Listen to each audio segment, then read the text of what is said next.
Pasti kabarnya luar biasa semua. Sekarang kita sebutin dulu DNA gereja kita. Yuk, 1, 2, 3. Prajurit Tuhan yang gagah perkasa, yang gaya hidupnya doa, pujian, penyembahan bersama-sama siang dan malam dan melakukan kehendak Tuhan pada zaman ini. Haleluya, amin. Ayo teman-teman, kita perkatakan tentang Pentakosta ketiga yuk. Pentakosta ketiga adalah pencurahan Roh Kudus yang dahsyat di zaman now. Pentakosta ketiga mengakibatkan penuaian jiwa terbesar dan terakhir. Pentakosta ketiga membangkitkan kami, yaitu generasi Yeremia. Pentakosta ketiga dimulai dari Indonesia ke bangsa-bangsa dan kembali ke Yerusalem. Pentakosta ketiga memberi kami kuasa untuk menyelesaikan amanat agung Tuhan Yesus. Haleluya! Shalom adik-adik di rumah. Shalom. Shalom juga kakak-kakak sekolah minggu yang ada di sini semuanya. Minggu kemarin kita ngerayain apa nih kak? Kita kemarin Jumat Agung, baru minggu ini kita Paskah kak, sama-sama. Jadi iya. Selamat Paskah juga buat Selamat adik-adik di Paskah. rumah. Sebelum kita mulai ibadah, kakak mau ajak adik-adik yuk ambil sikap yang terbaik, ambil posisi yang baik. Gak ada lagi tuh yang pegang makanan, pegang mainan. Semuanya harus duduk yang manis, karena kita mau memuji siapa? Tuhan Puji Tuhan Yesus. Yuk sebelum kita mulai ibadah kita mau mulai dengan doa. Adik-adik di rumah boleh tutup matanya, lipat tangannya, tundukkan kepalanya. Kakak Grace akan pimpin dalam doa. Selamat pagi Bapa, selamat pagi Yesus, selamat pagi Roh Kudus. Terima kasih Tuhan atas kasih-Mu, atas pengorbanan-Mu. Kami masih boleh ada hari ini ya Tuhan. Kami masih boleh memuji dan menyembah Engkau. Tuhan, walaupun kami masih ibadah di rumah, tapi kami percaya Tuhan, sukacita-Mu selalu menyertai kami. Tuhan, pakailah tubuh kami, pakailah mulut kami, pakailah tangan kami dan kaki kami untuk menyenangkan Engkau pada hari ini. Terima kasih Tuhan, terima kasih Roh Kudus, kami siap untuk bersorak-sorai. Adik-adik yang siap memuji nama Tuhan, sama-sama katakan, amin.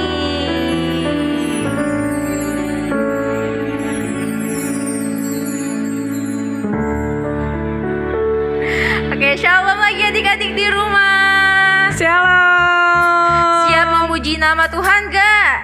Kak, kita harus tes dulu ya. Gimana, Kak? Kita kan nanya kabar dulu nih sama dia. Terus luar biasa, fantastik, yes. Oke. Kita harus tes dulu biar dia semangat. Ayo. Kakak-kakak di sini juga semangat ya. Iya. Shalom adik-adik, apa kabarnya di rumah?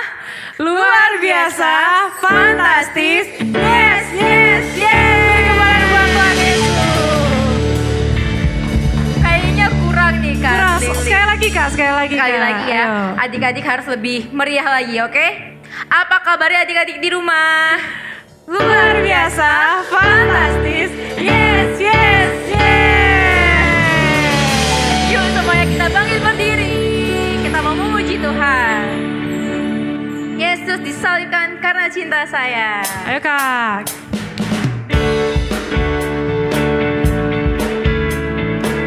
Semuanya pakai gerakan ya. Yesus disalib karena cinta saya, cinta saya, cinta saya. Yesus disalib karena cinta saya, dosa dihapuskan. Sekali lagi. Yesus disalib karena cinta saya,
Kak, kita ibadahnya bareng sama papa mama biar semangat. Nah, sekarang Kak kita mau mendengarkan firman Tuhan nih. Tadi kan kita udah nyanyi, kita udah berdoa buat Tuhan. Sekarang kita mau siapkan hati kita dulu untuk lebih dekat lagi Kak. Kita mau angkat satu lagu firman Tuhan.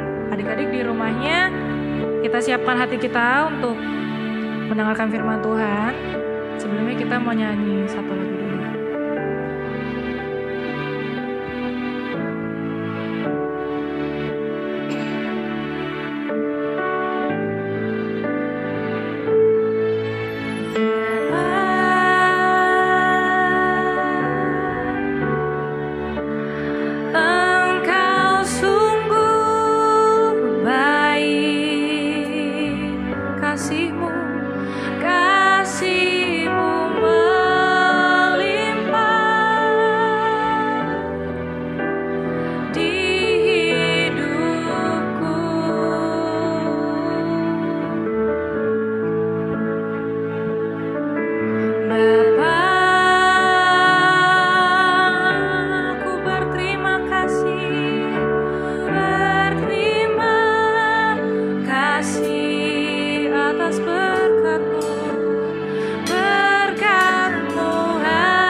Adik-adik lagu ini lebih sungguh-sungguh lagi, lipat tangannya di rumah.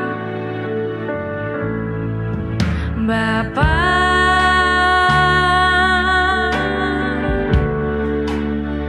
Engkau sungguh baik, kasih-Mu melimpah di hidupku.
adik-adik sampai sekarang kita masih diberikan kesehatan, kekuatan, kita masih bisa sekolah online, kita masih bisa setiap hari bernafas dengan gratis.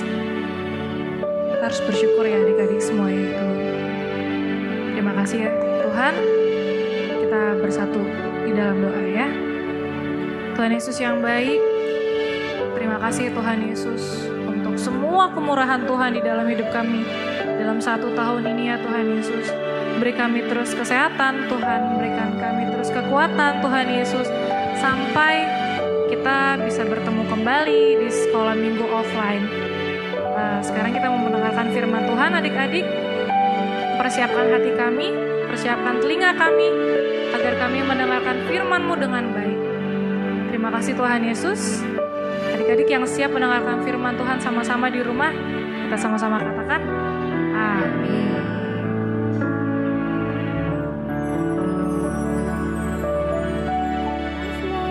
Mazmur 91. Dalam lindungan Allah. Orang yang duduk dalam lindungan yang maha tinggi dan bermalam dalam naungan yang maha kuasa akan berkata kepada Tuhan, tempat perlindunganku dan kubu pertahananku, Allahku yang kupercayai. Sungguh, Dialah yang akan melepaskan engkau dari jerat penangkap burung, dari penyakit sampar yang busuk. Dengan kepaknya ia akan menudungi engkau. Di bawah sayapnya engkau akan berlindung. Kesetiaannya ialah perisai dan pagar tembok. Engkau tak usah takut terhadap kedahsyatan malam, terhadap panah yang terbang di waktu siang, terhadap penyakit sampar yang berjalan di dalam gelap, terhadap penyakit menular yang mengamuk di waktu petang.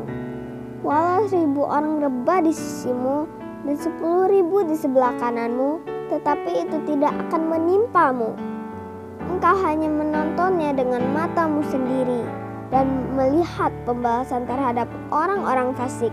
Sebab Tuhan ialah tempat perlindunganmu, yang maha tinggi telah kau buat tempat perteduhanmu. Malapetaka tidak akan menimpa kamu, dan tulah tidak akan mendekat kepada kemahmu. Sebab malaikat-malaikatnya akan diperintahkannya kepadamu untuk menjaga engkau di segala jalanmu. Mereka akan menatang engkau di atas tangannya, supaya kakimu jangan terantuk kepada batu. Singa dan ular tedung akan kau langkahi. Engkau akan menginjak anak singa dan ular naga. Sungguh, hatinya melekat kepadaku, maka aku akan meluputkannya. Aku akan membentenginya, sebab ia mengenal namaku. Bila ia berseru kepadaku, aku akan menjawab. Aku akan menyertai dia dalam kesesakan. Aku akan meluputkannya dan memuliakannya.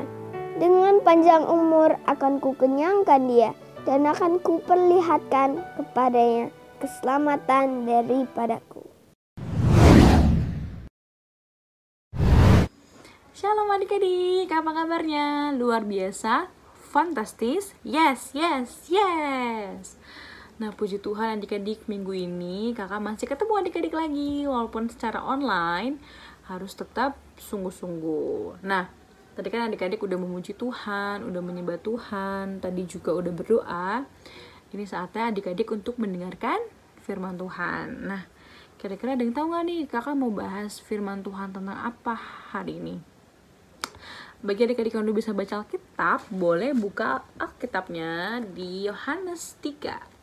Nah, adik-adik udah bisa baca dari judulnya tuh, kita akan bahas tentang percakapan dengan Nikodemus. Wah, kira-kira adik-adik pernah dengar gak nih yang namanya Nikodemus? Nikodemus siapa ya, Kak? Kita bahas ya. Nah, Nikodemus itu hidup pada perjanjian baru adik-adik. Dia hidup pada masanya Tuhan Yesus lagi ada di dunia ini. Nah, sebelum kita masuk ke Nikodemus, kakak mau jelasin dulu nih sebelumnya. Waktu itu kan pada masa perjanjian baru, Tuhan Yesus datang ke bumi adik-adik ya, sebagai seorang manusia yang biasa. Tapi Tuhan Yesus juga melakukan banyak mujizat, seperti menyembuhkan orang, dari yang lumpuh bisa berjalan, dari yang buta bisa melihat, dari yang tuli bisa mendengar. Pokoknya banyak mujizat-mujizat yang Tuhan Yesus lakukan di dunia ini. Nih, kayak gini, kakak kasih contoh gambar ya. Ini mujizat yang Tuhan Yesus lakukan. Ini contohnya Tuhan Yesus lagi nyembuhin orang yang sakit. Nah, ini orang-orang yang ngeliatin Tuhan Yesus ngelakuin mujizat.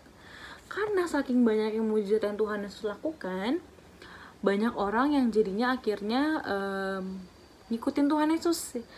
Kemanapun Tuhan Yesus pergi pelayanan, pasti mereka ngikutin karena mereka penasaran mujizat apa sih yang selanjutnya Tuhan Yesus akan lakukan, yang mereka bisa lihat dan mereka bisa saksikan juga. Nah, akhirnya setiap Tuhan Yesus mau ke kota A, mereka ngikutin. Setiap Tuhan Yesus mau ke kota B, mereka juga ngikutin adik-adik. Pokoknya banyak yang akhirnya mengikuti Tuhan Yesus.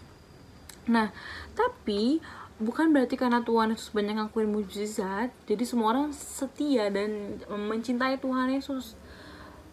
Tapi adik-adik masih tetap ada orang-orang atau kaum-kaum yang masih belum percaya dan masih belum bisa menerima apa yang Tuhan Yesus lakukan pada zaman itu.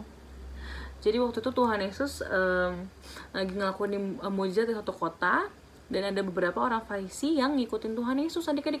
Nah, salah satu dari orang Farisi itu adalah Nikodemus, yang ini nih.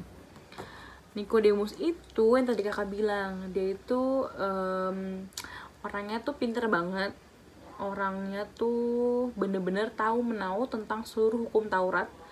Makanya dia disegani banget sama temen-temennya, sama kaum-kaumnya, dihormati banget lah. Pokoknya dia tuh orang terkemuka lah pada zaman itu. Dia pintar banget.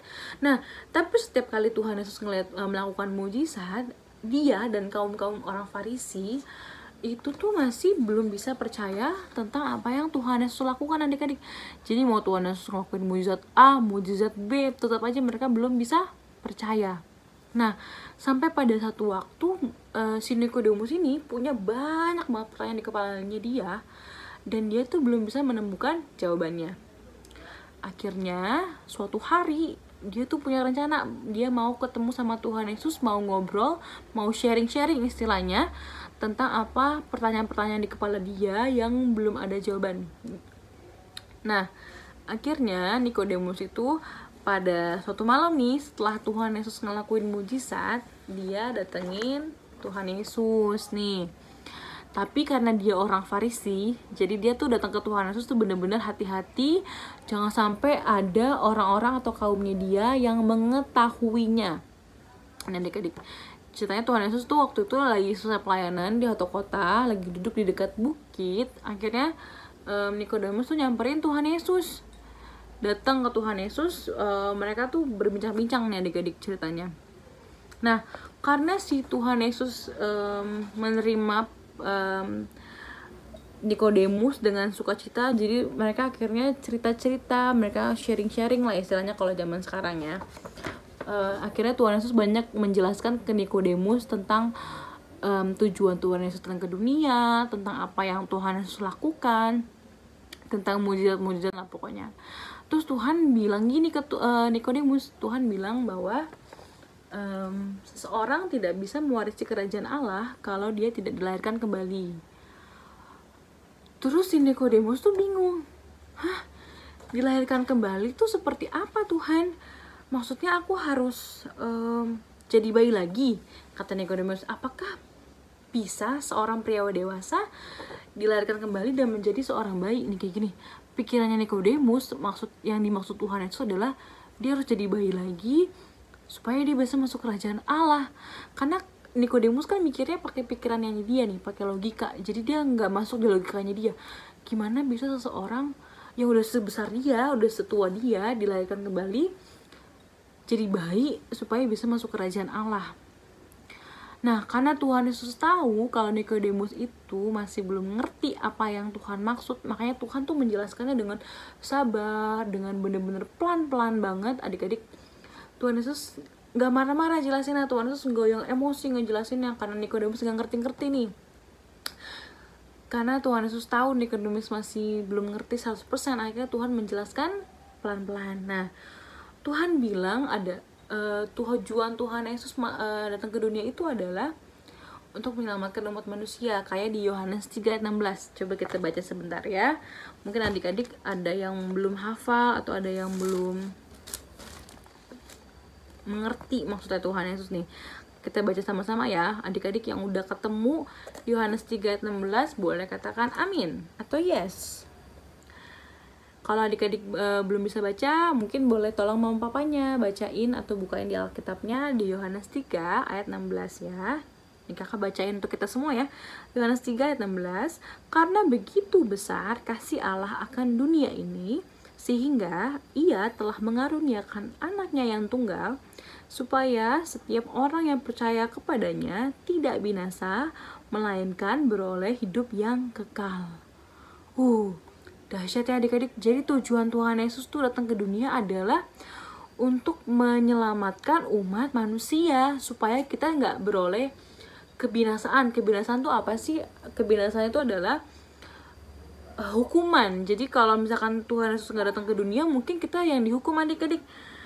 Mungkin kita yang disalipin. Kan minggu lalu kita udah ngerayain Paskah tuh, kita ngerayain kebangkitan Tuhan Yesus.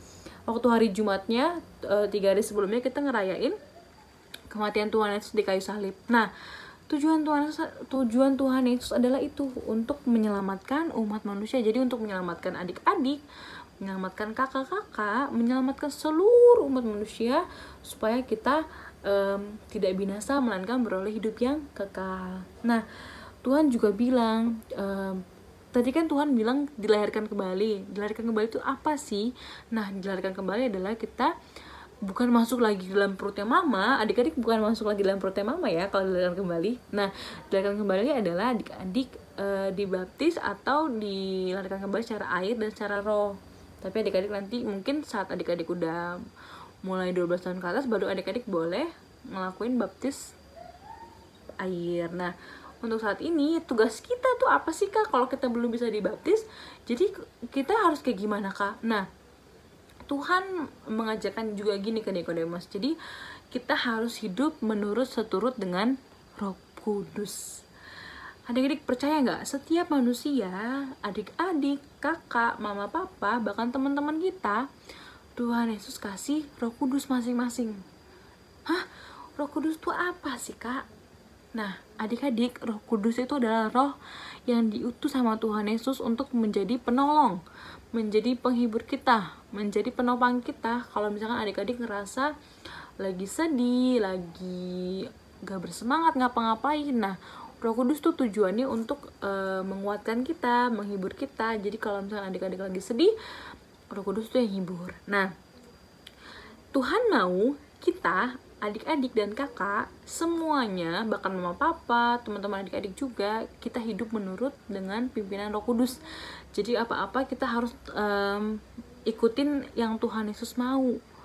Nah, akhirnya si Nikodemus itu, kita balik lagi ke cerita Nikodemus ya. Nikodemus itu bilang ke Tuhan Yesus, ya udah Tuhan, aku mau hidup menurut pimpinan Roh Kudus. Akhirnya dia menyerahkan hidupnya dia. Terus Tuhan Yesus akhirnya berdoa bagi diri situ, si Nikodemus itu melakukan hidupnya dia seturut dengan Roh Kudus. Nah, adik-adik, apa sih yang kita bisa lakukan pada zaman ini untuk hidup menurut seturut Roh Kudus? Seperti yang tadi kakak bilang di awal, kalau adik-adik masih setia membaca Alkitab, masih setia untuk berdoa, masih setia untuk saat teduh, adik-adik masih tetap melakukan kehendak Tuhan, adik-adik nggak melakukan dosa, itu udah salah satu dari adik-adik hidup dalam pimpinan Roh Kudus. Nah, jadi kakak mau ajarin hari ini adik-adik untuk lebih sungguh-sungguh lagi, adik-adik untuk lebih belajar hidup pimpinan Roh Kudus. Jadi apapun yang adik-adik lakukan harus dipimpin oleh Roh Kudus. Kak, tapi caranya gimana sih kita ngobrol sama Roh Kudus? Nah, adik-adik cukup berdoa aja, Tuhan, aku mau hari ini aku dipimpin Roh Kudus. Atau adik-adik misalkan lagi bangun tidur nih, pokoknya setiap bangun tidur harus tetap mengucap syukur tadi yang kakak bilang. Tapi adik-adik boleh nih ngomong ke Tuhan Yesus, Tuhan, aku mau hari ini aku dipimpin oleh Roh Kudus. Nah, percaya deh adik-adik, kalau adik-adik udah ngelakuin hal itu, adik-adik udah bilang ke Tuhan kalau mau dipimpin Roh Kudus, pasti sepanjang hari adik-adik ngelakuin aktivitas sekolah, aktivitas bermain atau apapun itu, dengan pimpinan Roh Kudus semuanya akan dilancarin, adik-adik akan sukacita, nggak ngedumel-dumel, nggak marah-marah sama mama papa. Pasti adik-adik sepanjang hari itu tuh akan sukacita, akan damai sejahtera yang melingkupi adik-adik. Oke? Jadi kita harus hidup menurut pimpinan Roh Kudus. Nah, firman Tuhannya udah selesai nih, tapi kakak mau adik-adik harus menerapkan apa yang disampaikan Tuhan pada hari ini ya. Adik-adik harus hidup menurut Roh Kudus. Yuk adik-adik, kita mau akhiri ibadah kita hari ini. Kakak mau ajak kita untuk lipat tangannya, tutup matanya. Kakak mau kita sungguh-sungguh sama Tuhan Yesus. Adik-adik boleh tutup matanya, lipat tangannya. Kita mau berdoa. Tuhan Yesus, terima kasih buat hari ini, kalau kami boleh memuji, menyembah, dan memuliakan Engkau Tuhan. Tuhan, kami mau belajar seperti Nikodemus yang hidup dipimpin oleh Roh Kudus. Kami mau agar Roh Kudus-Mu Tuhan yang memimpin hidup kami setiap hari, setiap saat, bahkan setiap detiknya. Terima kasih Bapak, terima kasih Tuhan Yesus. Biar Roh Kudus memimpin kami, biar Roh Kudus-Mu yang menuntun setiap apapun yang kami lakukan ke depannya. Kami mau menyerahkan hidup kami ke dalam tangan Tuhan Yesus, biar Tuhan yang memimpin seluruh keberadaan kami. Terima kasih Bapa, terima kasih Tuhan Yesus. Kami sudah berdoa dan mengucap syukur. Yang percaya sama-sama katakan, amin. Selamat hari Minggu adik-adik, kita semua berkati.